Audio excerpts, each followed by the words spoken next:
50,000 বছর মানুষেরা হাসরের ময়দানে দাঁড়িয়ে থাকবে। 50,000 বছর বিচারের দিনটা লম্বা হবে 50 আলফা সানা মিম্মা তাউদ্দুন। এই পৃথিবীতে তোমাদের গণনা মতে 50,000 বছর যত বড় লম্বা, কিয়ামতের বিচারের দিনটা হবে অত বড় লম্বা। মানুষেরা হয়রান হয়ে যাবে। মানুষের মাথার চান্দি, গুনাহগারের মাথার চান্দি ফেটে গিয়া মগজগুলি গলে গলে পড়তে লাগবে। জিহ্বাটা ঝুলে কুকুরের মতো নাভিস্থল পর্যন্ত পড়ে যাবে। সারা ময়দানে পানি পানি বলে চিৎকার হতে থাকবে। মানুষেরা বিভীষিকাময় দৃশ্য দেখে হয়রান হয়ে যাবে। ভয়ের চোটে কলিজা গলার কাছে চলে আসবে। কোনো উপায় নাই। মানুষেরা হয়রান হয়ে গিয়ে হযরত আদম আলাইহিস সালামের কাছে যাবেন। আল্লাহর কাছে একটু সুপারিশ করেন, আমাদের বিচার হয়ে যাক। হযরত আদম বলবেন, আমার দ্বারা সম্ভব নয়। আমি নিজে আল্লাহর এক হুকুমকে ভঙ্গ করেছিলাম। জানি না আল্লাহ রাব্বুল আলামিন আমার সাথে আজকে কি ব্যবহার করেন। মিয়া সাহেব মাথা খাটান, বুদ্ধি খাটান, চিন্তা করেন আকল দিয়ে, বিবেক দিয়ে। আবাল বাশার আদম আলাইহিস সালাম আল্লাহর দরবারে কথা বলতে সাহস পাবেন না। বলবেন নূহের কাছে যাও। নূহ আলাইহিস সালাম বলবেন আমি পারবো না। ইব্রাহিমের কাছে চলে যাও। ইব্রাহিম আলাইহিস সালাম বলবেন আমিও পারবো না। সকলে এক এক অজুহাত দিবেন। বলবেন যাও মুসা আলাইহিস সালামের কাছে, তিনি বলবেন আমিও পারবো না। যাও ঈসা আলাইহিস সালামের কাছে। হযরত ঈসা বলবেন আমি তো পারবোই না, কারণ গোটা পৃথিবীর শত শত কোটি নাসারা আমারে আল্লাহর ছেলে বলেছে, আমি তো তাদেরকে কথা বলতে পারি নাই। জানি না আজই হাসরের ময়দানে আল্লাহ রাব্বুল আলামিন আমার সাথে কি ব্যবহার করেন। তবে আমি একটা পরামর্শ দিতে পারি, আল্লাহ রাব্বুল আলামিনের দরবারে আজকে কেবল কথা বলতে পারবেন বিশ্ব নবী জনাবে মুহাম্মদুর রাসূলুল্লাহ সাল্লাল্লাহু আলাইহি ওয়াসাল্লাম। হাসরবাসীরা তার কাছে যাবেন। নবীজি মাকামে মাহমুদে আল্লাহর দরবারে সেজদায় পড়ে যাবেন। এই সেজদায় কত কাল চলে যাবে আল্লাহ পাক ভালো জানেন। সেজদায় পড়ে শুধু কাঁদতেই থাকবেন।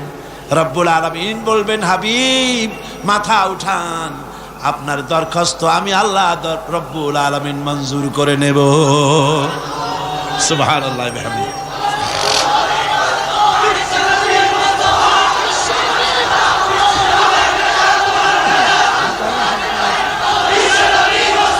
আমার ভাইয়েরা, ওই আল্লাহ রাব্বুল আলামিন বলেন কিয়ামতের দিন, কিয়ামতের দিন, কিয়ামতের দিন আমার সামনে আমার বিনা অনুমতিতে কেউ কথাও বলতে পারবে না। ইয়ালামু মা বাইনা আইদিহিম ওয়া মা খালফাহুম। মানুষের অগ্র পশ্চাৎ কেউ জানে না। মানুষের আগের পাছের সবকিছু খবর আমি আল্লাহ রাব্বুল আলামিনের কাছে আছে, সব আমি জানি। ওয়ালা ইউহিতুনা বিশাইইন মিন ইলমিহি ইল্লা বিমা শাআ। আর আল্লাহর জ্ঞাত বিষয় সমূহের ভিতরে কোন জিনিসই লোকদের জ্ঞানের আওতায় আসতে পারবে না। অবশ্য আল্লাহ যদি কিছু নিজের জ্ঞান থেকে কাউকে জানাতে চান সেটা স্বতন্ত্র কথা। ওয়াসিআ কুরসিয়ুহুস সামাওয়াতি ওয়াল আরদ। তার সাম্রাজ্য সমগ্র আকাশ জমিন, আকাশ মণ্ডল জমিন নিয়ে বিশাল সাম্রাজ্যের একচ্ছত্র অধিপতি। কেউ তার মোকাবেলায় নাই, কেউ তার সমকক্ষ নাই। চিল্লায়ে কোন সুবহানাল্লাহ। ওয়ালা ইয়াউদুহু হিফযুহুমা ওয়া হুয়াল আলিয়্যুল আযীম।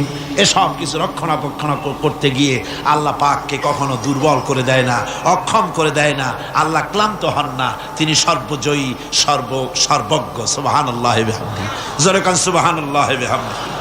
এবার আল্লাহ রাব্বুল আলামিন চোখে দেখা জিনিসগুলি বলতেছেন, বান্দা আমার তাওহীদ দেখতে চাও, চোখে দেখা জিনিসগুলির ভিতরে তাকিয়ে দেখো, আমার তাওহীদ বিরাজ করছে।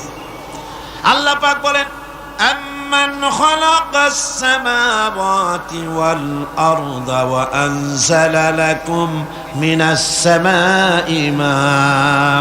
কে আছে এমন? তিনি কে যিনি আসমান থেকে পানি বর্ষণ করেন, তিনি যিনি সৃষ্টি করেন এবং তোমাদের খাবারের জন্য, জমিনের ফসলের জন্য আকাশ থেকে বৃষ্টি বর্ষণ করেন, কে? তিনি কে? আল্লাহ ছাড়া। এবং ওই বৃষ্টির পানি দিয়ে জমিন থেকে ফসল উদ্গত করে দেন।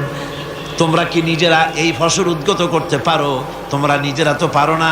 আমি আল্লাহ রাব্বুল আলামিন আকাশের পানি দিয়া, বৃষ্টি দিয়া জমিনের ফসলগুলি উদ্গত করে দিয়ে তোমাদের খাবারের বন্দোবস্ত করি। আইলাহুম মাআল্লাহি বাল হুম কওমুন ইয়াদিলুন। আমি আল্লাহর সাথে এসব কাজের মধ্যে আল্লাহর সাথে কোনো অংশীদার আছে নাকি কেউ? জোরে বলেন, আছে নাকি কেউ? আল্লাহ আবার বলেন, আম্মান জাআলাল আরদা কারারান ওয়া জাআলা খিলালাহা আনহারা। তিনি কে? যিনি এই জমিনকে বসবাসের উপযোগী করে তৈরি করে দিয়েছেন, স্থিতি করে দিয়েছেন। জমিন হেলে না, দোলে না, নাচে না, তোমার নিয়ে উল্টায়া ফালায় দেয় না। এই স্থিতি করে জমিনকে তৈরি করেছেন। আর জমিনের উপরে নদ নদী প্রবাহিত করে দিয়েছেন তিনি বা কে? তিনি তো একমাত্র আল্লাহ রাব্বুল আলামিন। পাহাড় দিয়া জমিনটাকে, পাহাড় দিয়া এমন ভাবে টাইট করে দিয়েছেন যাতে করে জমিন তোমাকে নিয়ে নড়াচড়া করতে না পারে। আল্লাহ পাক বলেন, আইলাহুম মাআল্লাহি বাল আকসারুহুম লা ইয়ালামুন। এসব কাজে আল্লাহর সহযোগী আছে নাকি কেউ? জোরে বলেন, আছে। সুতরাং তোমাদের অনেকেই এসব কথা বুঝতে পারো না, চিন্তা করো না। তোমাদের সমস্ত বিপদ আপদ মুসিবত সব সময় সব জায়গায় আমার সাহায্য বর্তমান। তৌহিদ ছড়িয়ে আছে পৃথিবীর সর্বত্র, আকাশে, জমিনে, মহাশূন্যে। এসবগুলি দেখে এর দ্বারা তোমরা হেদায়েত নিতে পারো। ভাইরা আমার, এই তাওহীদে পরিপূর্ণ বিশ্বাস করতে হবে। আল্লাহ ছাড়া কেউ নাই, আল্লাহ ছাড়া মালিক নাই, আল্লাহ ছাড়া খালেক নাই, আল্লাহ ছাড়া গাফফার নাই, তিনি ছাড়া জব্বার নাই, তিনি ছাড়া কাহার নাই, তিনি ছাড়া সাত্তার নাই, তিনি ছাড়া মুহাইমিন নাই। তিনি সব কিছুর মালিক, সন্তান দেওয়ারও মালিক, আবার না দেওয়ারও মালিকও তিনি। সন্তান কে দেন? জোরে বলেন, কে দেন? যারে খুশি ছেড়ে দেন, যারে খুশি মেয়ে দেন, যাকে খুশি ছেলেও দেন, মেয়েও দেন, আবার যাকে খুশি কিছুই দেন না। সব কিছুর ক্ষমতা তার। আমাদের দেশে এমন লোক আছে যে স্ত্রীর বারবার মেয়ে হয়, এই জন্য বউটাকে ধরিয়া তালাক দিয়ে দিছে। শুনছেন না এরকম? স্ত্রীর যদি বারবার মেয়ে হয়, ছেলে হয় না, সেজন্য কি স্ত্রী দায়ী? মানুষ কি দায়ী? যদি মানুষ দায়ী হয় তাহলে শুধু স্ত্রী দায়ী হবে কেন? তুমি পুরুষ, তুমিও তো দায়ী হবা। সুতরাং মানুষকে সন্তানের জন্য কেউ কাউকে দায়ী করতে পারে না। দেওয়ার মালিক আল্লাহ। সন্তানও দিতে পারেন, নাও দিতে পারেন, সব কিছু তিনিই করতে পারেন। এখন এই তাওহীদের মুমিন ব্যক্তির উপরে তাওহীদের 10টা দাবি আছে। অনেকগুলি দাবি, তার মধ্যে 10টি দাবির কথা আমি আপনাদের সামনে বলবো। কয়টা দাবি? 10টা ইনশাআল্লাহ। 10টি বড় দাবি। অনেকগুলি দাবি আছে মুমিনের প্রতি। ঈমান আনছি এ কথা বললেই হলো না, এ কথা বললেই হলো না। পশ্চিম দিকে সেজদা দিতে দিতে কপালে দাগ ফেললেই হলো না। তাওহীদ বুঝতে হবে আর ঈমানের দাবি, তাওহীদের দাবি পরিপূর্ণ করতে হবে। সেটা কি? সে দাবি হচ্ছে মুমিন ব্যক্তির নিকট তাওহীদের যে মূল দাবি, সেটা হলো আল্লাহর মর্জিকে গুরুত্ব দিতে হবে সবচাইতে বেশি, আর মহব্বত করতে হবে আল্লাহকে সবচাইতে। এটা হলো তাওহীদের দাবি। সবচাইতে ভালোবাসতে হবে কাকে? আল্লাহ পাক কোরআনে কারীমের মধ্যে বলেন, ওয়া মিনান নাসি মান ইয়াত্তাখিযু মিন দুনিল্লাহি আনদাদান ইউহিব্বুনাহুম কাহুব্বিল্লাহ। মানুষের ভিতরে এরকম অনেক মানুষ আছে, আল্লাহরে যেভাবে ভালোবাসা উচিত সেভাবে ভালোবাসে না, বরং এত সব কিছু জানার পরে, আল্লাহর এত অবদান পাওয়ার পরে আল্লাহর পরিবর্তে মানুষকে বেশি ভালোবাসে। আল্লাহকে ভালো যতটা বাসা উচিত এরকম বাসে না। সুতরাং মুমিনের প্রথম দাবি হলো তাওহীদের প্রথম দাবি হচ্ছে আল্লাহর যা করতে হবে আল্লাহকে খুশি করার জন্য। কারে খুশি করার জন্য? যা করব কারে খুশি করার জন্য? আল্লাহকে খুশি করার জন্য। আল্লাহর কথা অনুযায়ী, নবীর কথা অনুযায়ী কাজটি করতে হবে আল্লাহকে খুশি করার জন্য। আর ভালোবাসতে হবে সবচাইতে বেশি, জীবনের চাইতে বেশি কাকে? আল্লাহকে। আল্লাহ সুবহানাহু ওয়া তাআলা, তাকে ভালোবাসতে হবে। এটা হলো আপনার তাওহীদের প্রথম দাবি। তাওহীদের দ্বিতীয় দাবি, আল্লাহ রাব্বুল আলামিনের দরবারে কৃতজ্ঞতা স্বীকার করতে হবে, তার কৃতজ্ঞতা স্বীকারকারী বান্দায় পরিণত হয়ে যেতে হবে। আল্লাহ পাক বলেছেন, ওয়াশকুরু লিল্লাহি ইন কুনতুম ইয়্যাহু তা'বুদুন। প্রকৃতপক্ষে তোমরা যদি আল্লাহর বান্দাই হয়ে থাকো তাহলে কৃতজ্ঞতা স্বীকার করবে আল্লাহর, একমাত্র তারই প্রশংসা করবে, তার কাছেই শুকরগুজারি করবে। এই শুকরটা যদি বেশি করো তাহলে আল্লাহ খুশি হবেন। আল্লাহ বলছেন, লা ইন শাকারতুম লা আযীদান্নাকুম ওয়া লা ইন কাফারতুম ইন্না আযাবি লাশাদীদ। আমার শুকর যদি আদায় করো বেশি করে, তাহলে আমার শুকর আদায় করলে নিয়ামত আমি বাড়ায় দেব।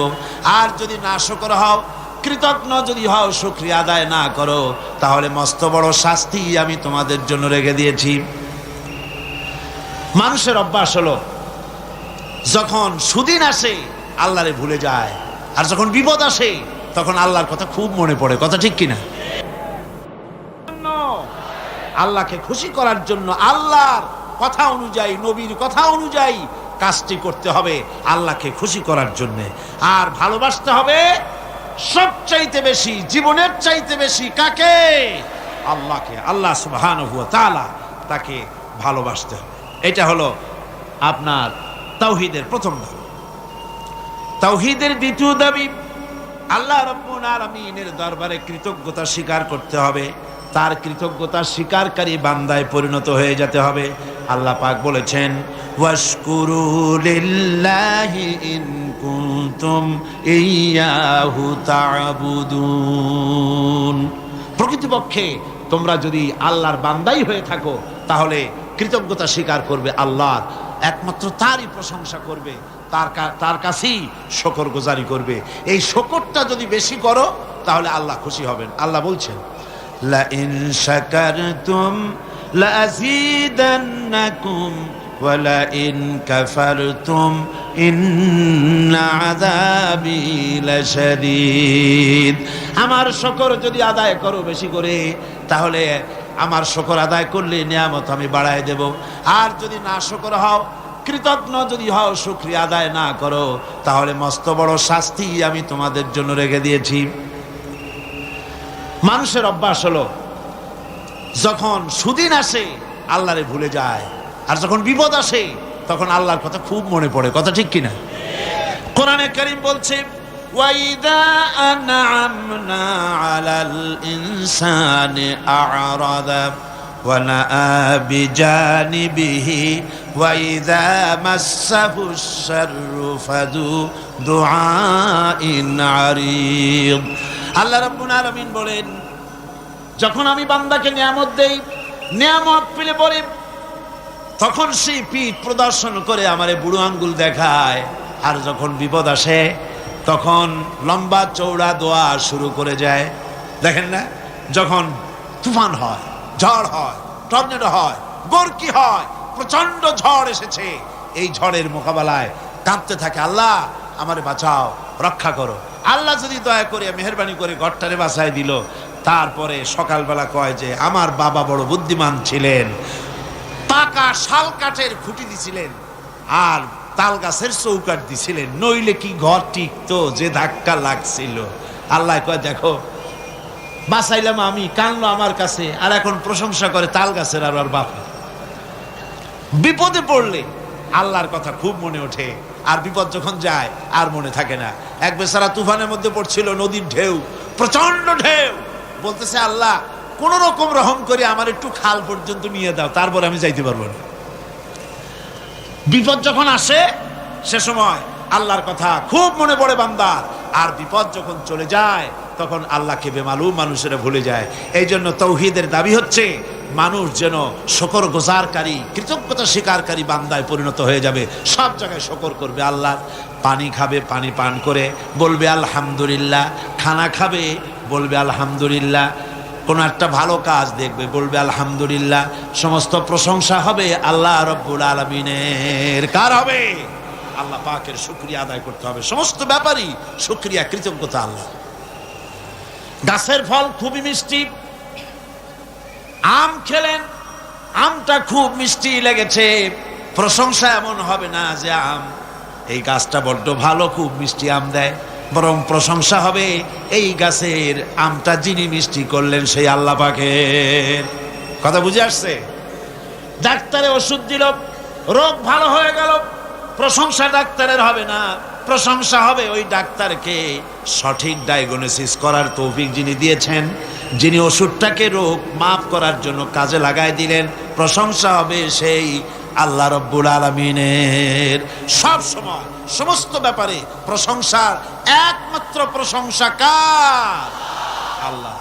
মানুষেরা বোঝে না, মানুষেরা তাই কৃতজ্ঞতা স্বীকার করতে জানে না, আল্লাহর শুকরিয়া আদায় করে না। আল্লাহ পাক বলেন, আমার যত নিয়ামত দিয়েছি নিয়ামতগুলি খাও আর শুকরিয়া আদায় করো।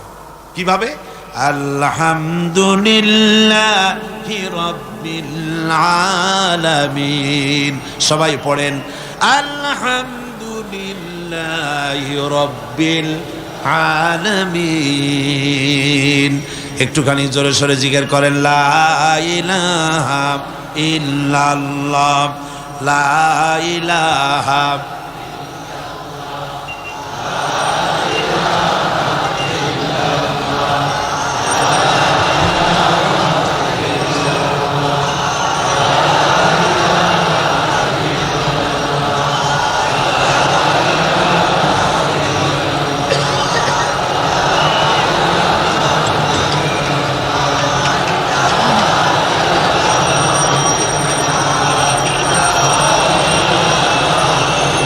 লা ইলাহা ইল্লাল্লাহু মুহাম্মাদুর রাসূলুল্লাহ। তাওহীদের তৃতীয় দাবি হচ্ছে, দাবিগুলি মুখস্থ করে যান, কাজে লাগবে, কিয়ামতের দিন কাজে লাগবে, দুনিয়ায় কাজে লাগবে। এই তাওহীদ যদি না বুঝি, শিরক থেকে যদি না বাঁচতে পারি, ঈমান যদি বদ্ধমূল না হয়, দুনিয়ার ভিতরে মুসলমান টিকে থাকার কোনো কারণ নাই। আল্লাহ সেই সব নামধারী মুসলমানদের কেন সাহায্য করবে? যারা নামাজ পড়বে, সেজদা দেবে আল্লাহরে, আর সাহায্য চাইবে কোনো কবরের কাছে গিয়া, কোনো খাজার কাছে গিয়া সেজদা দিবে যেখানে সেখানে। 3 নম্বরে তাওহীদের দাবি হচ্ছে কেবলমাত্র আল্লাহ পাককে সেজদা করবে, আর কাউকে সেজদা করা যাবে না। সেজদা হবে কার জন্য? সিল্লাখন কার জন্যে? আল্লাহ রাব্বুল আলামিন বলে দিয়েছেন, চন্দ্রকে সেজদা দিও না, সূর্যকে সেজদা দিও না, কাউকে সেজদা দিবা না। সেজদা দিবা কেবলমাত্র আমি আল্লাহরে। মাথাটা আমার সামনে নত করে দাও। আমি সেদিন বলেছিলাম, বোধহয় মনে আছে, আমাদের শরীরটাই আল্লাহ বানাইছেন সেজদা দেওয়ার কায়দা করে, যাতে করে সেজদাটা দেওয়া যায়। দেখেন, হাতটার কোনায় এই কেনুর ভিতরে যদি জোড়া না হইতো, তাহলে সেজদার সময় হাতটা ভাঁজ হইতো না, ঠিক কিনা? বোঝেন কথা? কেনুতে যদি কবজা না হতো, এটা কি হাত হইতো না লাঠি? লাঠি হয়ে যেত। হাতের আঙ্গুলগুলোর ভিতরে যদি কবজা না হতো, হাতটা একটা কাটা চামচে পরিণত হয়ে যেত, ঠিক কিনা? কোমরে যদি কবজা না থাকতো, আপনি একেবারে বাঁশের মতো খাড়া হয়ে থাকতেন। হাঁটুতে যদি কবজা না থাকতো, রুকু দিতে পারতেন না, সেজদা দিতে পারতেন না। প্রমাণ হয়, মানুষকে যেভাবে আল্লাহ বানাইছেন তাতে বোঝাই যায় উদ্দেশ্যই হলো মানুষ যেন আল্লাহরে সেজদা করে। হাত দিয়া, নাক দিয়া, কপাল দিয়া, হাঁটু দিয়ে এভাবে করে সেজদা মানুষ ছাড়া আর কেউ দিতে পারে না। এই সেজদা অনেক মানুষ আছে পীরের সেজদা দেয়, মাজারে গিয়া সেজদা দেয়, জোরে বলেন নাউজুবিল্লাহ। হারাম, কাফের হয়ে যাবে। কি হয়ে যাবে? কাফের হয়ে যাবে। সেজদা দেওয়া যাবে না। মাজারে চাদর থাকে, চাদরের মধ্যে মাথাটা ঢুকায় দেয় খাদেমেরা, তারপরে মাথাটা নিয়ে ওর উপরে গসতে থাকে। হায় রে কপাল, নাউজুবিল্লাহি মিন যালিক। আর মাজারের তো অভাব নাই। হায় রে মাজার, ওরে মাজার। রাস্তার ধারে ধারে যত মাজার, দেখলাম এ পর্যন্ত আমার এই ছোট্ট জীবনে রাস্তার ধারে ছাড়া মাজার খুব কম দেখছি। সব রাস্তার ধারে, এয়ারপোর্টে মাজার নাই, রেল স্টেশনে মাজার নাই, স্টিমার স্টেশনে মাজার নাই, লঞ্চ স্টেশনে মাজার নাই, সব বাস ট্রাক চলে যে সব রাস্তায়। সেদিন দেখলাম মাগুরার ঝিনাইদার মাঝখানে কোনোদিন মাজার ছিল না, হঠাৎ এক মাজার গজাইছে, বিরাট সাইনবোর্ড, তাতে লেখা ড্রাইভার ভাইরা মাজার বহুত গরম, তার মানে বাস থামাইয়া পয়সা দিয়া মাজারে ঠান্ডা করিয়া যাও। আশ্চর্য কথা। আর ঠিক ড্রাইভাররা যাওয়ার সময় ওখান থেকে গাড়ি আসতে চালায়, তাহলে আল্লাহর ওলি সম্পর্কে ধারণা কি? যিনি এতই খারাপ মানুষ, যাত্রী বোঝাই বাস উল্টায় দেবে। কি আশ্চর্য কথা। আবার মাজারে মশারি টানায় দেয়, আজীব তামাশা। তাহলে তোমার পীর সাহেব সম্পর্কে তোমার ধারণা এত খারাপ যে লোকটার দুনিয়াও মশায় খাইতো, কবরেও মশায় খাবে মশারি টানা। যে ব্যক্তি মশারি টানাই দিল কবরে, হয়তো খুঁজে দেখা যাবে তার বাপেরে মশায় খায়, তার মায়েরে মশায় খায়। আমার বন্ধুগণ, বাংলাদেশে এমন অনেক মাজার আছে যেই মাজারে শুধু মাজার, মুদ্দার বলতে কোনো জিনিস নাই। স্বপ্নে দেখা মাজার, স্বপ্নে পাইছে মাজার। তারপরে শোনেন শোনেন শোনেন আগে, ভেড়ামারা কুষ্টিয়া জেলা, সেখানে আছে হযরত ঘোড়া শাহ রহমতুল্লাহ আলাইহির মাজার। আবার রাজশাহীতে আছে বিড়াল শাহ রহমতুল্লাহ আলাইহির মাজার। ঘোড়া ভেড়া সব রহমতুল্লাহ আলাইহি হয়ে যাচ্ছে। এই জন্য এক কিতাবের ভিতরে লিখেছিলাম, একজন পীর সাহেব তার মুরিদরে একটা গাধা দিয়েছিল। গাধাটাকে নিয়ে এসে গরিব মানুষ এই গাধা দিয়ে ব্যবসা করতো, এক বাজারের মাল আর এক বাজারে নিত, এইভাবে ব্যবসা করতো। ব্যবসা করতে করতে একদিন হঠাৎ করে গাধাটা মরে গেল। বেচারা মহাচিন্তায় পড়ে গেল, আরে গাধা মরে গেল, আমি বাঁচবো কেমনে, আমি রুজি করবো কি দিয়া, এইটা দিয়েই তো ব্যবসা করতাম, কি করা যায়? শেষ পর্যন্ত রাস্তার ধারে মাটি খুঁজিয়া গাধাটারে কবর দিয়া সেই কবরের পাশে বসিয়া কাঁদতেছে। দুপুর থেকে কাঁদতে কাঁদতে সন্ধ্যা হয়ে গেছে। এখন ওই দিন ছিল হাটবার, যারা বাজারে যাচ্ছে, যাওয়ার সময় দেখে যে একটা কবরের পাশে বসিয়া একটা মানুষ কাঁদবে। চিন্তা করলো এখানে তো কোনোদিন মাজার টাজার দেখি নাই, হয়তো স্বপ্নে কোনো অলিউল্লাহর মাজার আবিষ্কার হয়ে গেছে। বাজার করে যখন ফিরতেছে তখন ওই যে দেখেছে সে লোকটা তখনও বসে আছে। তখন কেউ দুইটা বাগুন, কেউ চারটা পান, কেউ দুইটা সুয়ারি, কেউ একটা মাছ, কেউ দুইটা টাকা, কেউ 200 চাউল এইরকম দিয়েছে। সন্ধ্যার পরে লোকটা যখন চোখ খুলেছে, কত আর কান্দা যায়। এখন বাড়ি যাই, চোখ খুলে দেখে মাশাআল্লাহ, কবরের চতুর্দিকে বেগুন, তরি তরকারি, মাছ, পান, সুপারি, চাউল, টাকা পয়সা।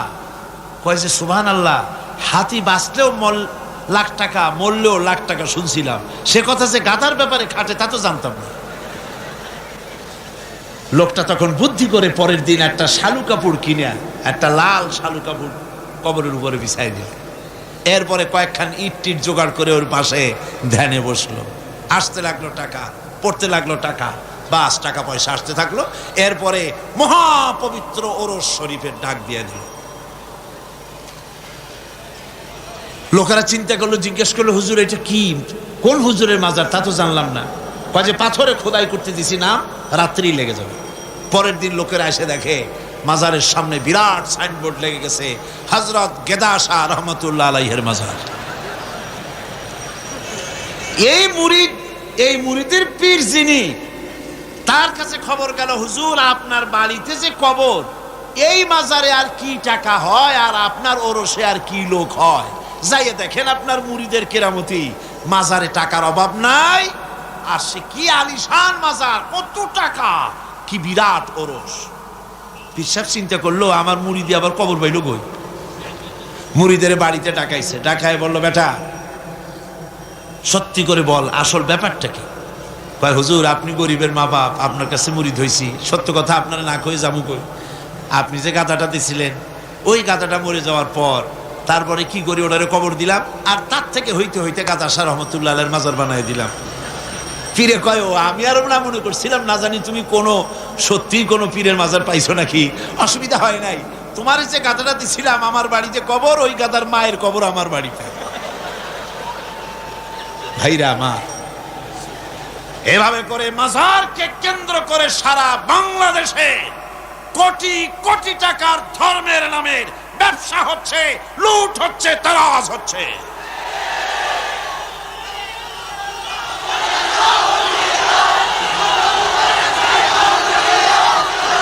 আমার বন্ধুগণ, সুতরাং মাজারে লক্ষ্য করুন, মাজারে সেজদা দেওয়া যাবে না, পীরের সেজদা দেওয়া যাবে না, মাজারে টাকা দেওয়া যাবে না, চাদর দেওয়া যাবে না, আগরবাতি দেওয়া যাবে না, পয়সা দেওয়া যাবে না, মোমবাতি দেওয়া যাবে না। দিবেন আপনারা? দিবেন? কারা কারা দিবেন না দুই হাত উঁচু করে দেখান। আলহামদুলিল্লাহ।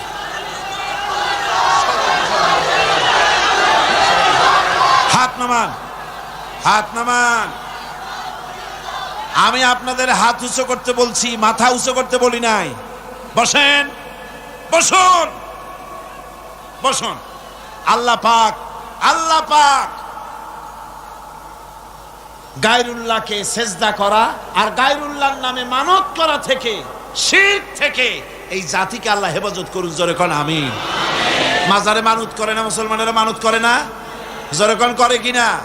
অবশ্য চিটাগংয়ের মানুষেরা করে না, করে। গায়রুল্লাহর নামে, আল্লাহ ছাড়া, ভালো করে শুনুন, আল্লাহ ছাড়া কারো নামে মানত করা জায়েজ নাই। হারাম, হারাম, হারাম। মানত হবে কার নামে? চিল্লায় বলেন, কার নামে? সুতরাং আর মানত নয়, আর চাদর নয়, আগরবাতি নাই, এ সমস্ত ব্যবসা দুই হাতে বন্ধ করে দিতে হবে। তাওহীদের চতুর্থ দাবি হচ্ছে নামাজ আদায় করা। তাওহীদের চতুর্থ দাবি কি? নামাজ আদায় করা। সেজদা দিবা, কারে দিবা? আল্লাহ রাব্বুল আলামিন কোরআনে কারীমের ভিতরে হযরত মূসা আলাইহিস সালামের কাছে প্রথম যে ওহী নাজিল করলেন, তার মধ্যেই বলে দিলেন, ইন্নানি আনাল্লাহ লা ইলাহা ইল্লা আনা ফা'বুদনি ওয়া আকিমিস সালাতা লিযিকরি।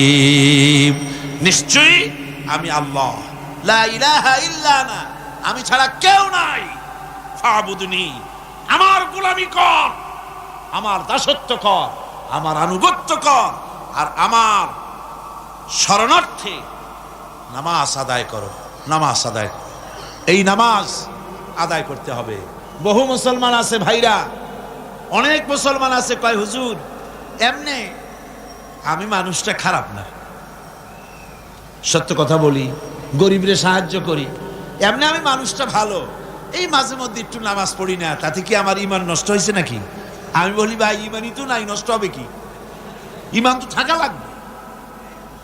লা দীনা লিমান লা সালাতা লাহু, যার কাছে নামাজ নাই তার কাছে দিন নাই, ঈমান নাই, কিচ্ছু। যে ব্যক্তি নামাজ পড়ে না, মুসলমান বলে দাবি করার কোনো হক নাই, তার অধিকার নাই। যে ব্যক্তি নামাজ পড়ে না, তাওহীদের চতুর্থ নম্বরের দাবি নামাজ আদায় করতে হবে। বিশ্বাস করুন, যদি যে ঈমানের ব্যাখ্যা গত 3 দিন আর আজও করা হচ্ছে, কালও করা হবে, এই ঈমানের ভিত্তিতে যদি জীবন গড়া না হয়, বসনিয়া চেচনিয়া একটা হবে না। এই মুসলমানের আল্লাহর কোনো দরকার নাই। যারা শিরক আর বিদআতের মধ্যে মুবতালা হয়েছে, যারা নামাজ পড়ে না, রোজা রাখে না, এমন মুসলমানের আল্লাহর কোনো দরকার আছে? চিল্লায় কোন দরকার আছে? কোনো দরকার নেই। সুতরাং চতুর্থ নম্বরের দাবি হলো নামাজকে সঠিকভাবে আদায় করতে হবে। আল্লাহর নবী বলেছেন, যে ব্যক্তি নামাজ পড়ে না, সে ব্যক্তির সঙ্গে আল্লাহ এবং রসুলের সব সম্পর্ক ছিন্ন হয়ে যায়। সমস্ত সম্পর্ক ছিন্ন হয়ে যায়, কোনো সম্পর্ক থাকে না। ইচ্ছে করে যে ব্যক্তি নামাজ ছেড়ে দিল, সে ব্যক্তি কুফরি করলো। আমার ভাইরা, নামাজ 5 ওয়াক্ত সঠিকভাবে আদায় করা লাগবে। আর সেই নামাজ আন্দাজে পড়লে হবে না, নামাজ পড়তে হবে রাসূল যেমন নামাজ পড়েছিলেন। জোরে কোন সুবহানাল্লাহ। রাসূলুল্লাহ বলেছেন সাল্লু কামা রাআইতুমুনি উসাল্লি, নামাজ পড়ো সেইভাবে যেভাবে আমাকে নামাজ পড়তে দেখছো। সুবহানাল্লাহ ওয়া বিহামদিহি। হুজুরের মতো নামাজ পড়তে হবে। নামাজে দাঁড়ায়া হায়রে কপাল, মসজিদে ঢুকতে যত দেরি বেরোতে দেরি নেই, বাইরেতে পারলেই যেন বাসে। তারপরে ইমাম যদি আত্তাহিয়াত পড়তে একটু দেরি করে বসে, পিছন থেকে সমানে সিগন্যাল আসতে থাকে। লক্ষ্য করছেন আপনারা? এর নাম ফাইজলামি। এটার নাম কি? এই ফাইজলামি করার অধিকার নাই তোমার। ইমামকে তুমি ডিকটেট করতে পারো না। ইমামকে হুঁশিয়ার করার জন্য যদি কাশি দিয়ে থাকো, তোমার নামাজ ফাসেদ হয়ে যাবে। নামাজের ভিতরে কাশি দিয়ে ইমামরে শুনায় দেয় যেন, ইমাম সাহেব আমার মামলা তো ডিসমিস হয়েছে কখন, আপনার খবর কি, কোন মোকামে আছেন এখন? নামাজ সোজা হয়ে দাঁড়াতে হবে, তাদিল আর কান ঠিক রাখতে হবে। তাদিল শব্দের অর্থ হলো বরাবর করা। রুকুর ভিতরে থাকবেন যতক্ষণ, দাঁড়িয়ে থাকবেন ততক্ষণ, অন্তত এক তাসবিহ পরিমাণ তো বটেই। সেই পরিমাণ সোজা হয়ে দাঁড়ানো হয় না, ওয়াজিব তরক হয়ে যাচ্ছে। আমার বন্ধুগণ, নামাজ যদি না হলো, যার নামাজ আছে তার সব আছে, যার নামাজ নাই তার ফাউন্ডেশন নাই, ঈমানও নাই।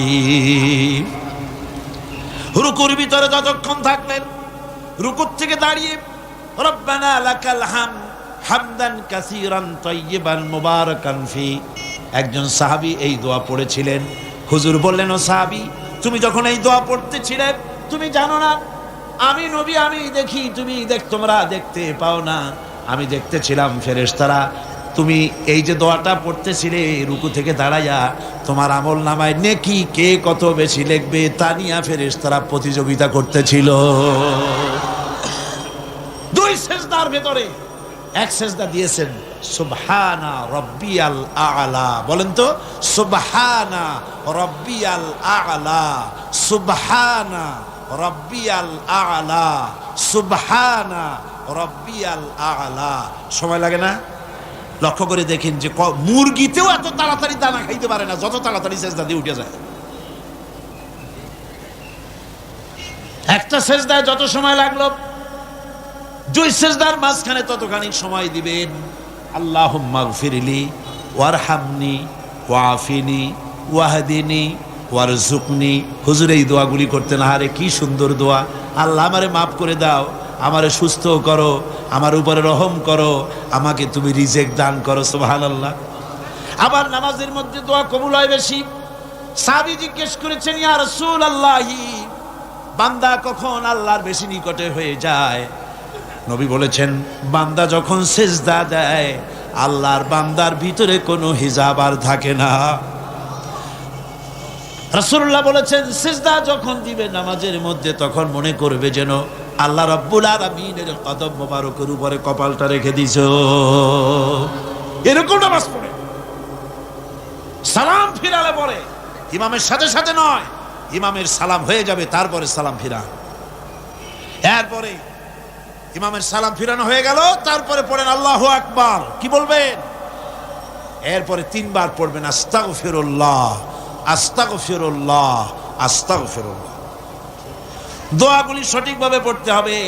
তাওহীদের 4র্থ নম্বরের দাবি হলো নামাজকে সঠিকভাবে আদায় করতে হবে। আমার ভাইরা, নামাজ ছেড়ে দিলে হবে না। আজকের এই মাহফিলের ভিতরে যত তরুণ এসেছেন, যুবক এসেছেন, শিক্ষক এসেছেন, মা বোনেরা এসেছেন, পেশাজীবী ডাক্তার এসেছেন, কৃষিজীবী এসেছেন, সব মানুষের কাছে আমি যদি একটা দাবি করি, আপনারা আমার এই দাবিটা মানবেন কিনা? মানবেন? আমার দাবি আপনাদের কাছে, তাওহীদের দাবি আপনাদের কাছে এই, আসুন ওয়াদা করি, যতক্ষণ এত বড় ফরজ যে নামাজ না পড়লে জাহান্নামে যেতে হবে, নামাজ না পড়লে ঈমান থাকবে না, মুসলমান বলে দাবি করার কোনো হক নাই, এই যখন অবস্থা, এই নামাজ যতদিন না আজরাইল আমাদের শিয়রে না আসতেছে, ততদিন পর্যন্ত নামাজ ছেড়ে দেব না। এই ওয়াদা কি করতে পারেন? হাত উঁচু করে দেখান, হাত উঁচু করে দেখান। আলহামদুলিল্লাহ। হাত উঁচু করে রাখেন, আল্লাহ দেখুক। হাত উঁচু করে রাখেন, আল্লাহ দেখুক। আলহামদুলিল্লাহ। হাত নামান, হাত নামান। আল্লাহ পাক কবুল করুন। জোরে করেন আমিন, আরো জোরে বলেন আমিন। আজকের এশা থেকে শুরু হবে। আজকে অনেকের বলি, ভাই নামাজ পড়ো না কেন? নামাজটা পড়ো। হুজুর দোয়া করেন, চেষ্টা করতেছি। তুমি হুজুর গো কি পাগল পাইছো নাকি? তুমি নামাজ পড়বা, তাতে দোয়া লাগবে কেন? তুমি তো একথা কখনো বলো না, হুজুর দুপুরে ভাত খাবো, একটু দোয়া করুন যেন খাইতে পারি। রান্না করবা, প্লেট আছে বাড়ি, চাউল আছে, রান্না করো, প্লেটে নিয়ে জমের খাওয়া খাও। তুমি নামাজ পড়বা, কুয়ায় পানি আছে, টিউবওয়েলে পানি আছে, মসজিদ আছে, যাই নামাজ পড়ো। দোয়ার দরকারটা কি? ইচ্ছার দরকার, চেষ্টার দরকার। সুতরাং সব অজুহাত ছেড়ে দিতে হবে। আগে নামাজ। আর্মি হন, বিডিআর হন, পুলিশ হন, ডিসি হন, এসপি হন, মন্ত্রী হন, প্রেসিডেন্ট হন, যেই হন, আকাশ আর জমিনের মালিকের সামনে নাক আর কপাল দিয়া ঘষে প্রমাণ করুন আপনি আল্লাহর গোলাম। কার গোলাম? আর নামাজের চাইতে থামো, স্লোগান লাগবে না। নামাজের চাইতে গোলামির উৎকৃষ্ট নমুনা আর কিচ্ছু নাই। কথা বুঝছেন? গোলামি করার জন্য নামাজের চাইতে উৎকৃষ্ট নমুনা আর কিচ্ছু নাই। যখন কানে হাত দিয়া, কানের কাছে হাত দিয়া হাতটা বাঁধলেন, এই তো আসামি হয়ে গেলেন, গোলাম হয়ে গেলেন। কার গোলাম? অবশ্যই পৃথিবীর কোন প্রেসিডেন্টের গোলাম নই, কোন মন্ত্রীর গোলাম নই, কোন পীরের গোলাম নই। গোলাম আমি আল্লাহ। সে আল্লাহর দরবারে দাঁড়ায় গেলেন, মাথাটা নিচু করে রুকুতে গেলেন, গোলামির চরম নমুনা দেখায় দিলেন। সেজদায় যখন চলে গেলেন, কত বড় গোলামি দেখায় দিলেন। আল্লাহ নাকটারে কপালটারে ঘষতেছি, আমি তোমার গোলাম। ফজরের আজান হয়ে গেছে, ঘুমায় থেকো না, উযু করো, আর এরপরে মসজিদে চলে যাও। ফজরের নামাজ যদি কেউ জামাতে পড়ে, হাদিস শরীফে এসেছে, সারা রাত ধরে নামাজ পড়লে যে সওয়াব হতো, ওই সওয়াব ফজরের জামাতে আল্লাহ দিয়া দিবে। এত সওয়াব দিয়া মসজিদে বলা হয় হাইয়া আলাস সালাহ, হাইয়া আলাল ফালাহ। এসো নামাজের দিকে, এসো কল্যাণের দিকে। সাহেব ডাকছে, তখন বসে থাকে ঠ্যাঙের উপরে ঠ্যাং ফেলাইয়া, সিগারেট বাম হাতে ধরাইয়া টান দিয়া ফু ছাড়িয়ে দিয়ে দেখে ফু যায় কদ্দুর। কি এর নামাজ, কি এর রোজা?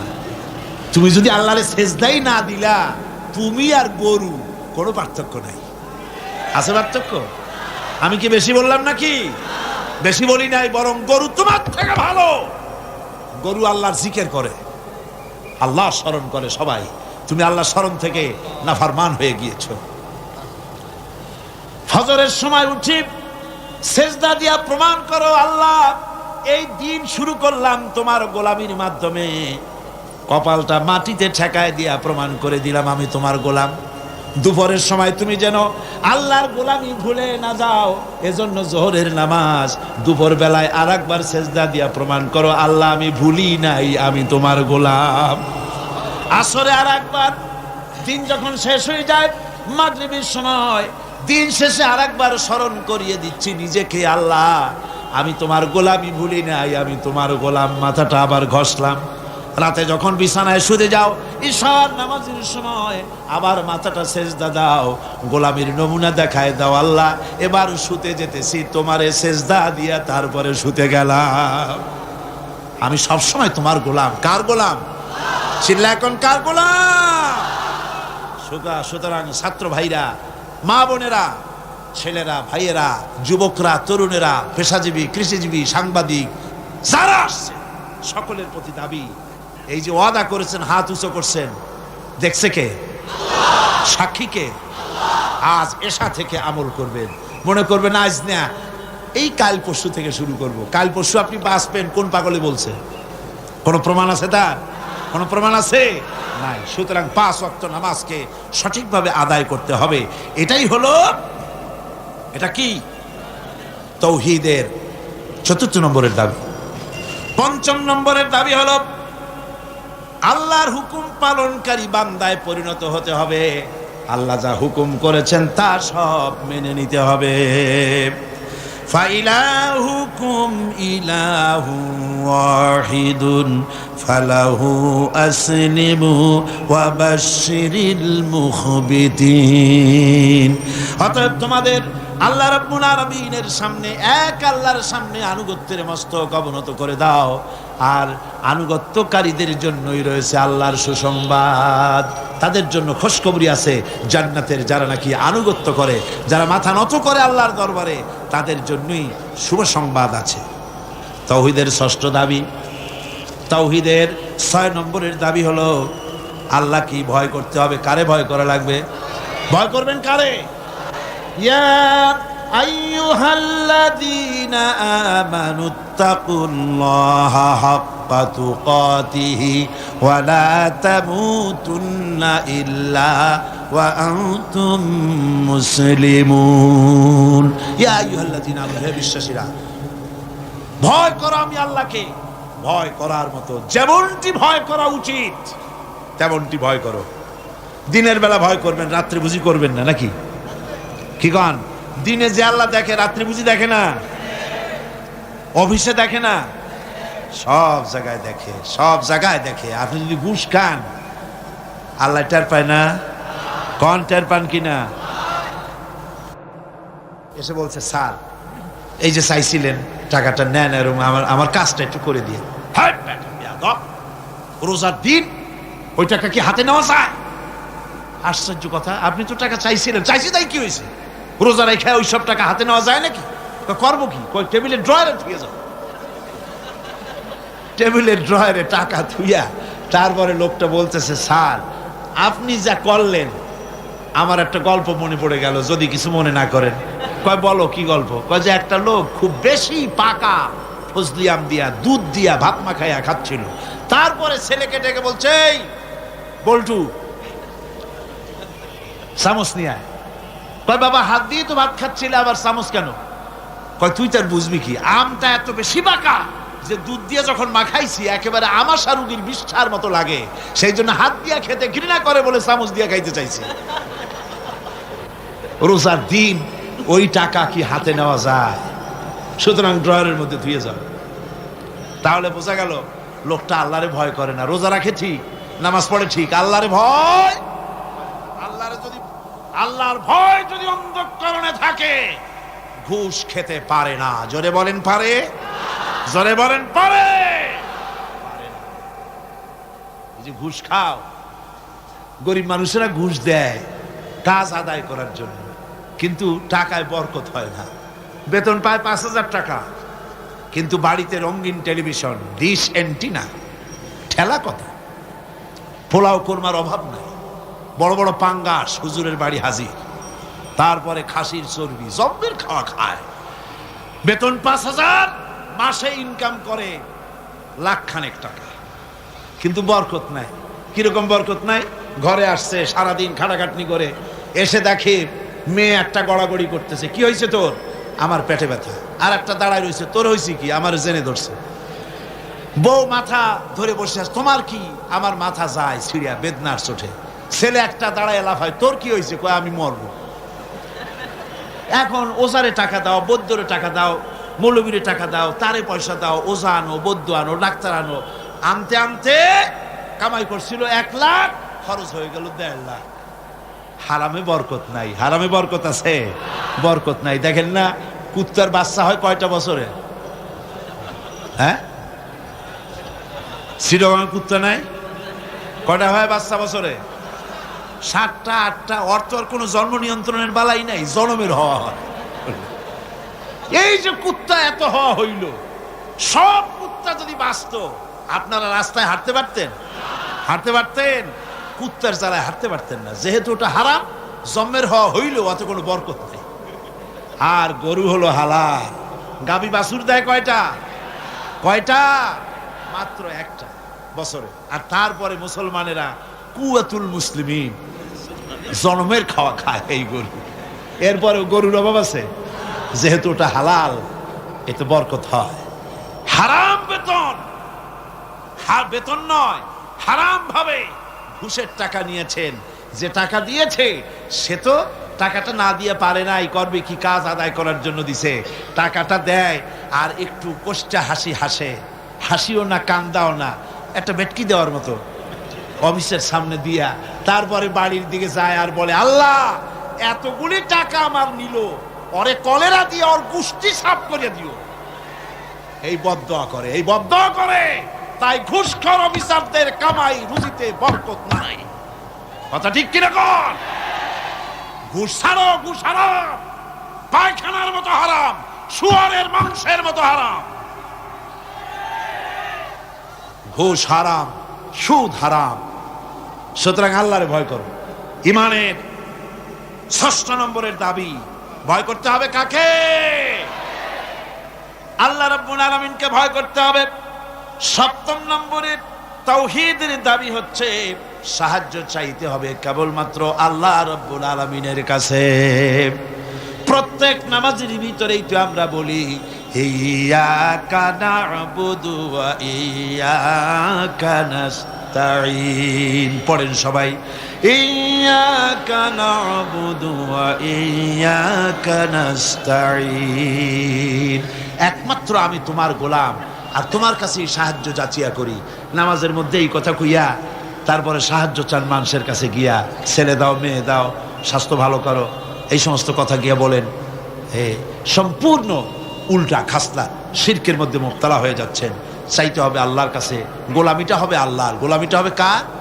সেই গোলামি কোথায়? নামাজে শুধু না, শুধু নামাজে নয়, নামাজটা পড়েন যার হুকুম মতো, রোজা রাখেন যার হুকুম মতো, দোকান চালাতে হবে তার হুকুম মতো। দোকানে গিয়া দেখা যায় দোকানদার ওজন যখন দেয়, আল্লাহ বলেছেন ওজনে কম দিও না। বান্দা এমন ভাবে দাড়ি পাল্লা ধরে, ক্রেতা মনে করে আমারে বুঝি 1 কেজির জায়গায় 1.5 কেজি দিছে। বাড়ি এনে মেপে দেখবেন 1400 টাকার বেশি না। ঠিক কিনা? মাপে কম, পরিমাণে কম। তাহলে তো গোলামি হলো না।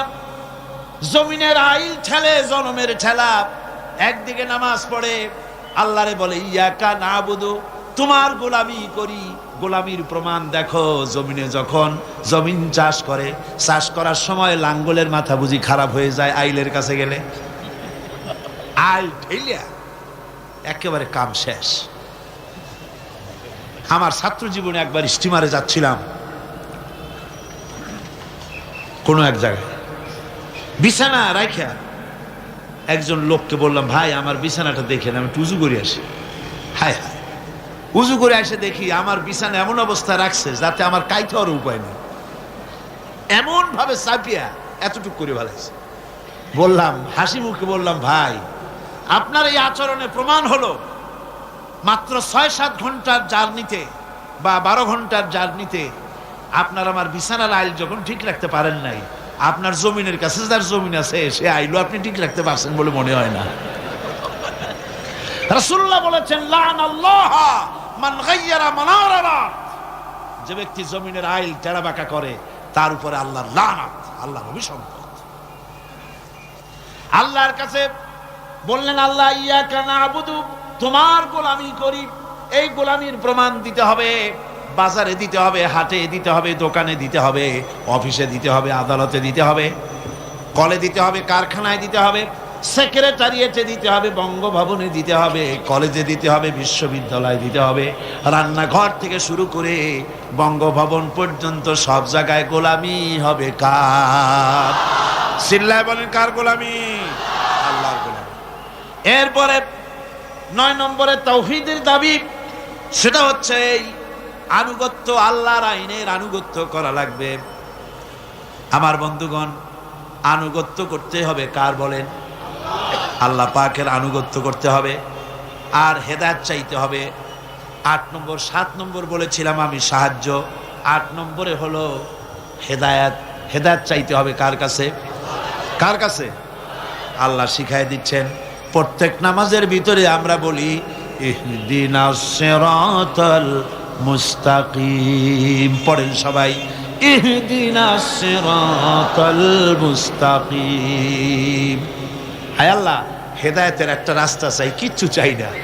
ভিক্ষার মতো নামাজের মধ্যে বলতেছে, আল্লাহ কিচ্ছু চাই না, একটা সরল রাস্তা চাই, সোজা রাস্তা চাই। কিরকম রাস্তা? সিরাতাল্লাযীনা আন'আমতা আলাইহিম গায়রিল মাগদুবি আলাইহিম ওয়ালাদ-দাল্লিন। এমন রাস্তা চাই যেই রাস্তায় চললে নিয়ামত পাওয়া যায়। অভিশপ্তদের রাস্তা, পথভ্রষ্টদের রাস্তা চাই না। নিয়ামত প্রাপ্ত হচ্ছে নবীর, সিদ্দিকিন, শুহাদা, সালিহিন, ওই রাস্তা চাই। হেদায়েতের রাস্তা চাইতে হবে আল্লাহর কাছে। নামাজের ভিতরে আমরা যে হেদায়েতের রাস্তা চাইলাম আল্লাহর কাছে, আল্লাহ রাব্বুল আলামিন এই আমাদের এই চাওয়ার জবাবে আল্লাহ পাক বলেন, আমার কাছে রাস্তা চেয়েছো, এরই জবাবে 30 পারা কোরআন শরীফ দিলাম, এটাই হেদায়েতের পথ। আর জবাব দিলেন আল্লাহ, সূরা ফাতিহার জবাব সূরা ইয়াসিনের মধ্যে আল্লাহ দিয়ে দিয়েছেন। সূরা ফাতিহায় আমরা বললাম ইহদিনাস সিরাতাল মুস্তাকিম, হায় আল্লাহ সোজা রাস্তাটা দেখাও। সূরা ইয়াসিনে গিয়ে আল্লাহ জবাব দিয়ে দিলেন, ও বান্দা তুমি আমার কাছে সোজা রাস্তা চেয়েছো, শোনো, ওয়া আনি'বুদুনি হাযা সিরাতুম মুস্তাকিম, আমার গোলামি কর, আমার দাসত্ব কর। হাযা সিরাতুম মুস্তাকিম, এটাই হলো সহজ সরল রয়্যাল রোড, যার শুরু হলো দুনিয়া থেকে, শেষ হলো জান্নাতুল ফেরদাউসে গিয়া। জোরে কান সুবহানাল্লাহ। সুতরাং হেদায়েত চাইতে হবে কার কাছে? আল্লাহর কাছে। আল্লাহর কাছে হেদায়েত চাইলাম, আল্লাহ কোরআন দিলেন আর নবী দিয়া দিলেন। নবীর কাছ থেকে হেদায়েতের নমুনাটা নিতে হবে। একজন বদবী, একজন গ্রাম্য লোক রাসূলের কাছে এসে প্রশ্ন করেছিলেন, হুজুর আমি গ্রাম্য মানুষ, সব সময় আপনার খেদমতে আসতে পারি না, আমি গরিব মানুষ, হুজুর আমাকে আপনি বলে দেন তাওহীদ কারে বলে, রিসালাত কারে বলে, আখিরাত কারে বলে, ঈমান কারে বলে। হুজুর সব তারে ব্যাখ্যা করে শোনায় দিলেন। লোকটা যাওয়ার সময় বললেন, ইয়া রাসূলুল্লাহ, আল্লাহর নামে কসম করে বলি, ঈমান, রিসালাত, আখিরাত, ইহসান, তাওহীদ ইত্যাদির যে ব্যাখ্যা আপনি দান করলেন, এর থেকে আমি এক চুলও বাড়াবো না, এক চুলও আমি কমাবো না। এই বলে লোকটা যখন বিদায় হতে লাগলো, আল্লাহর নবী উপস্থিত সাহাবীদের বললেন, সাহাবীরা, এই দুনিয়ায় বেঁচে থাকা অবস্থায় যদি কোনো বেহেশতি মানুষ দেখে চোখ শীতল করতে চাও, তাহলে এই বান্দার দিকে তাকায় দেখো, সে আল্লাহর জান্নাতি। কারণ সে বলেছে, রাসূল ইসলামের যে ব্যাখ্যা আপনি দিয়েছেন, এর থেকে এক চুল বাড়াবো না, এক চুল কমাবো না। এর নাম ঈমান। এর নাম কি? সিল্লাকনের নাম কি? আজ মুসলমানের কপাল পুড়ছে। কেন মুসলমানদের কপাল পুড়েছে? রাসূলুল্লাহর কাছে থেকে ঈমান, ইসলাম, তাওহীদের ব্যাখ্যা নিতে চায় না। খাজা বাবাই কি কয়, হুজুর কেবলা কি কয়, কোন দেশ থেকে কোন হুজুর কেবলা আসলো, তিনি কি ব্যাখ্যা দিলেন, সেই ব্যাখ্যা অনুযায়ী যায়। ওই ব্যাখ্যা কোরআনে বা হাদিসে আছে কিনা একটু যাচাই পর্যন্ত করে না। জোরে কর নাউযুবিল্লাহ। হ্যাঁ, কোন পীর সাহেব যদি বলেন এভাবে পাগড়ি বাঁধো, আমি যদি দেখি হাদিসে ওরকম পাগড়ি বেঁধেছেন রাসূল, অবশ্যই পীর সাহেবের কথা মানবো। কিন্তু পীর সাহেব যদি এমন পাগড়ি বাঁধার কথা বলেন যেরকম হুজুরও বাঁধেন নাই, সাহাবীরা বাঁধেন নাই, সে পীর যেখান থেকে আসুক না কেন, সে পীরের কথা মানি না। বলেন ঠিক কিনা? জোরে বলেন ঠিক কিনা? পীর সাহেব আমারে জিকির শিখান, আমি যদি দেখি আমার রাসূলুল্লাহ ওই রকম জিকির করেছেন, নবীর সাহাবীরা ওই রকম জিকির করেছেন, পীর সাহেবের কথা মাথা পেতে মেনে নেব, যেহেতু তিনি আমার রাসূলের কথা বলেছেন, আমার রাসূলের সাহাবীদের মতো বলেছেন। আর যদি দেখি পীর সাহেব এমন জিকির শিখান, এমন ওজিফা শিখান, যেই জিকির যেই ওজিফা আল্লাহর রাসূল করেন নাই, সাহাবীরা করেন নাই, আল্লাহর কসম ওই পীরের ওজিফা মানি না। ঠিক কিনা কর? এর নাম হলো ঈমান। এর নাম কি? রাসূলুল্লাহর চাইতে ইসলামের নতুন করে ব্যাখ্যা মানি না। রাসূল যেটা দিয়েছেন এটাই আসল পথ, এটাই আসল পথ, জান্নাতে যাওয়ার পথ, আর কোন পথ না। বন্ধুগণ, 9 নম্বরে তাওহীদের 9 নম্বরের দাবি হলো আল্লাহর আইনের আনুগত্য করতে হবে। কার আইনের আনুগত্য? আল্লাহ পাক বলেন ইত্তাবিউ মা উনজিলা ইলাইকুম মির রাব্বিকুম ওয়ালা তাত্তাবিউ মিন দুনিহি আউলিয়া। একমাত্র আমি যে আমার নাজিলকৃত তোমার রবের পক্ষ থেকে যে কিতাব নাজিল হয়েছে সেই কিতাবের অনুসরণ করো। ওয়ালা তাত্তাবিউ মিন দুনিহি আউলিয়া, আর তিনি ছাড়া অন্যরা যা কিছু দিয়েছে তার অনুসরণ করো না, মেনো না। আল্লাহর কিতাব এই কোরআনে যা আছে এটাই মানো, এই কোরআনের বাইরে যা আছে সেটাকে আইন হিসাবে মেনো না। এটা আইনের কিতাব। এটা কিসের কিতাব? জোরে বলেন কিসের কিতাব? আইনের কিতাব। সব কথা আল্লাহ এই কোরআনের মধ্যে বলে দিয়েছেন, আছে না সব? আপনার কি চাই বলে যেটা কোরআনে নাই? কোনটা বলবেন? এই কোরআনের ভিতরে দর্শন আছে, ফিলসফি আছে, বোটানি আছে, জুলজি আছে, পলিটিক্যাল সায়েন্স আছে, মেডিকেল সায়েন্স আছে। এর ভিতরে আপনার খতত্ব আছে, ভূতত্ব আছে, নৃতত্ব আছে, এর মধ্যে সব আছে। মেয়ে লোকের কথা আছে, প্রতিবেশীর কথা আছে, মা বাপের কথা আছে, শ্রমিকের কথা আছে, সাদা কালা মানুষের কথা আছে। এক কথায় মানুষের জীবনে যা দরকার সব কোরআনে আছে। জোরে কোন সুবহানাল্লাহ। আছে কিনা? পিঁপড়া থেকে শুরু করে হাতি পর্যন্ত সব আছে। পিঁপড়ার নামে সূরা একটা আছে না? নাম কি? নামল। আর হাতির নামে সূরা আছে, নাম কি? ফিল। বরং পিঁপড়ার সূরাটাই বড়। আবার লোহার নামে সূরা আছে, মাকড়সার নামে সূরা আছে, মধুমক্ষিকার নামে সূরা আছে। এই পৃথিবীর অর্ধেক জনশক্তি নারী, সে মেয়ে লোকের ব্যাপারেও সূরা আছে। আছে কিনা কোন? এসব কথা আমি আগামীকাল বলবো ইনশাআল্লাহ। আল্লাহ পাক বলেন তিবিয়ানান লিকুল্লি শাই, খুলে খুলে সব কথা কোরআন শরীফের মধ্যে আমি বলে দিয়েছি। সুতরাং মানব রচিত সব মতবাদ ছেড়ে দিয়ে মানব রচিত সব মতবাদ দুপায়ে দোলে আসতে হবে কোরআনের ছায়াতলে। কোথায় আসতে হবে? কোরআনের ছায়াতলে আসতে হবে। সব ভুলে যেতে হবে, সব কিছু অন্ধকার, আর ইসলাম হলো নূর। এই পৃথিবীতে আপনারাই আমাকে বলেন, সমাজতন্ত্র আল্লাহর তৈরি না মানুষের তৈরি? পুঁজিবাদ আল্লাহর তৈরি না মানুষের তৈরি? ধর্ম নিরপেক্ষতাবাদ আল্লাহর তৈরি না মানুষের তৈরি? কমিউনিজম আল্লাহর তৈরি না মানুষের তৈরি? জাতীয়তাবাদ আল্লাহর তৈরি না মানুষের তৈরি? আর ইসলাম কার তৈরি বলেন? এ কোরআন কার তৈরি বলেন? এই কোরআন শরীফের ভিতরে আল্লাহ রাব্বুল আলামিন গ্যারান্টি দিতেছেন, ফামান তাবিআ হুদায়া ফালা খাউফুন আলাইহিম ওয়ালা হুম ইয়াহজানুন। এই কোরআন যারা মেনে চলবে তাদের জন্য কোনো ভয় নাই, তাদের জন্য কোনো চিন্তা নাই। আলা খাউফুন আলাইহিম, ভয় নাই, চিন্তা নাই। কিসের ভয় নাই, কিসের চিন্তা নাই?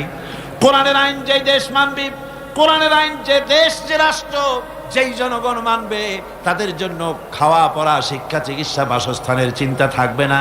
আর হত্যা, ধর্ষণ, হাইজাক, লুট ইত্যাদির কোনো ভয়ও থাকবে না। দুনিয়ায় শান্তি পাবে, কিয়ামতের দিন জাহান্নাম থেকে আল্লাহ মুক্তি দিয়া দিবেন। জোরে বলেন সুবহানাল্লাহ।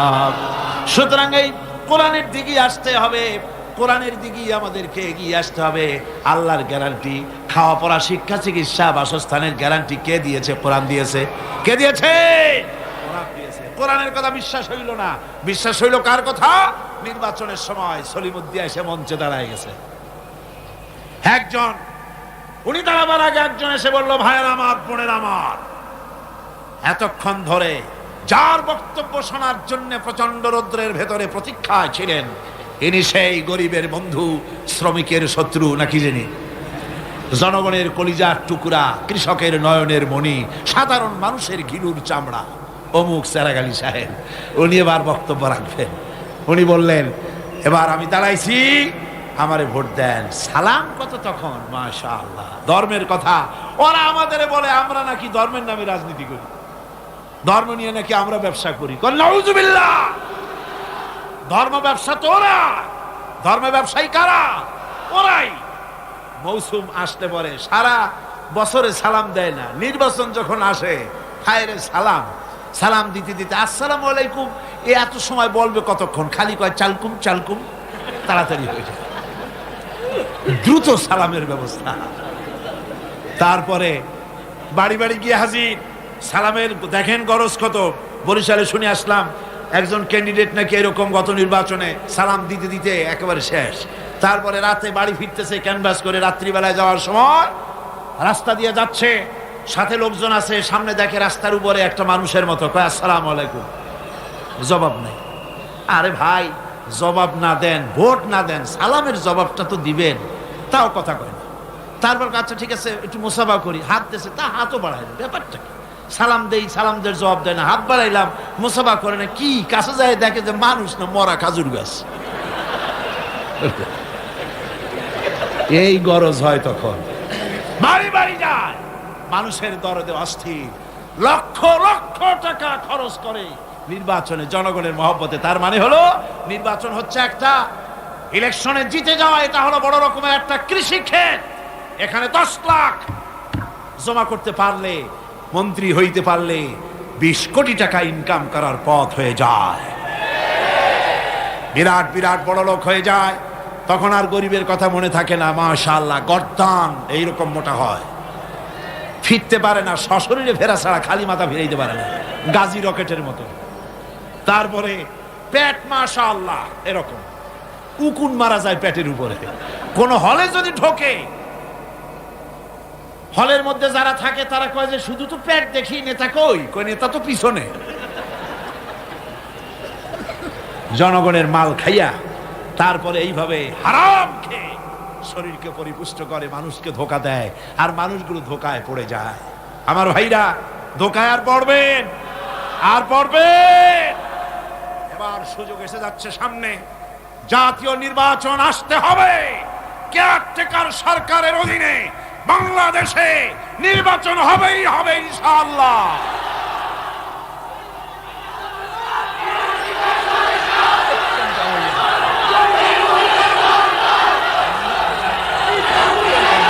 সুতরাং সেই নির্বাচনে যে পার্লামেন্ট হবে, শুনে রাখুন, সেই নির্বাচনে যে পার্লামেন্ট হবে, ওই পার্লামেন্ট ইনশাআল্লাহ এবার রক্ত দিয়ে, জীবন দিয়ে আগামী পার্লামেন্টকে আমরা কোরআনের পার্লামেন্ট বানাবো ইনশাআল্লাহ। জোরে বলেন ইনশাআল্লাহ।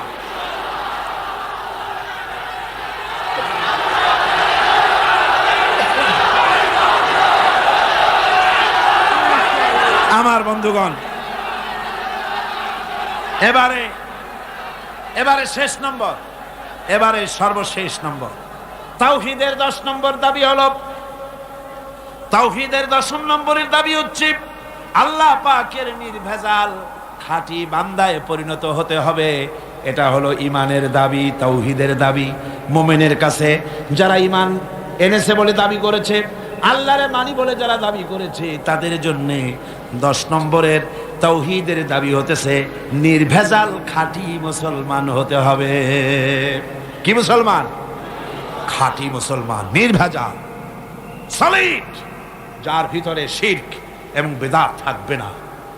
ভয় করবে কেবলমাত্র আল্লাহকে, নামাজ পড়বে 5 ওয়াক্ত, সুদ খাবে না, ঘুষ খাবে না, জিনা করবে না, জমিনের আইল ঠেলবে না, আর বাঁচবে তো বাঁচবে আল্লাহর জন্য, মরবে তো মরবে। আল্লাহ রাব্বুল আলামিন শিখায় দিচ্ছেন এরকম খাঁটি বান্দা হওয়ার জন্য বলো, কুল ইন্না সালাতি ওয়া নুসুকি ওয়া মাহইয়ায়া ওয়া মামাতি লিল্লাহি রাব্বিল আলামিন। পড়েন সবাই, ইন্না সালাতি ওয়া নুসুকি ওয়া মাহইয়ায়া ওয়া মামাতি লিল্লাহি রাব্বিল আলামিন। নিশ্চয়ই আমার নামাজ, আমার কুরবানি, আমার হায়াত, আমার মওত সব কিছু ওই আল্লাহর জন্য, যিনি তামাম জাহানের পালনেওয়ালা রব।